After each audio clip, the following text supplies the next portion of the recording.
গরম গরম ভাত, সাথে হচ্ছে গরুর মাংস ভুনা। জাস্ট জমে যাবে জমে যাবে। খেয়ে দেখি মাংসটা কেমন রান্না হয়েছে। সেই মজা। আর আছে লেবু, হেলদি লাগে দেখতে। কি আর বলবো, মাংসটা ছাড়িয়ে দিলাম এটা সুন্দর দেখে।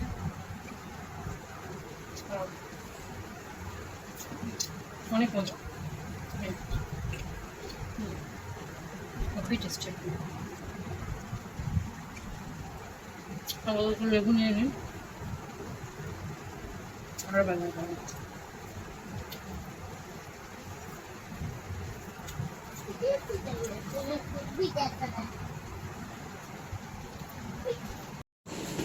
যেহেতু আমার মেয়ের জন্মদিন এই মাসের লাস্টে 29 তারিখে, যার কারণে একটা জামা বানানো স্টার্ট করেছিলাম।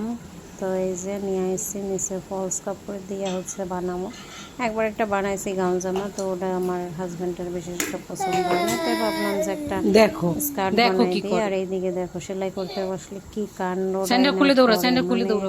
যা ইচ্ছা তাই দৌড়াই দৌড়াই এসে চুপ করে পরে নিতেছে।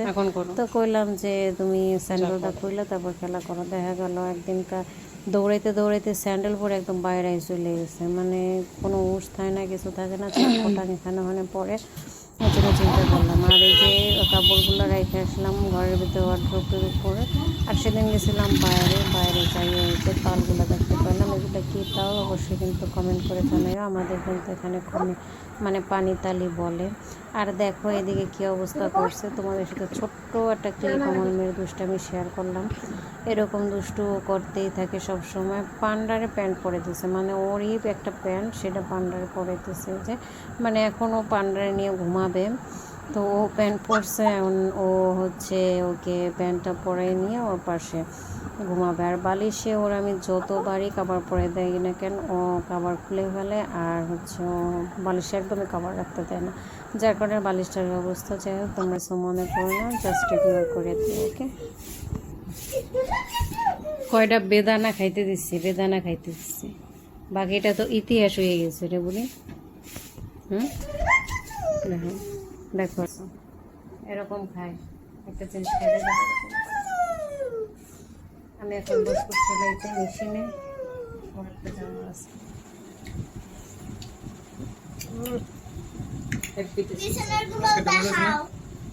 কি অবস্থা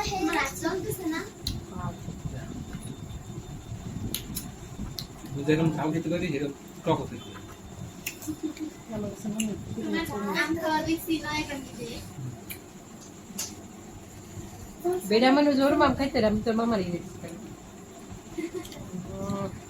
আমি বসছি হচ্ছে আমের আটি নিয়ে।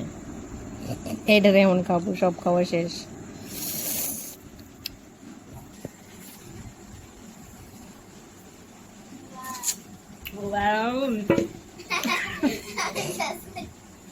বাপরে বাপ, তোমার কমেন্ট বক্স আমি দেখি। বাপরে বাপ।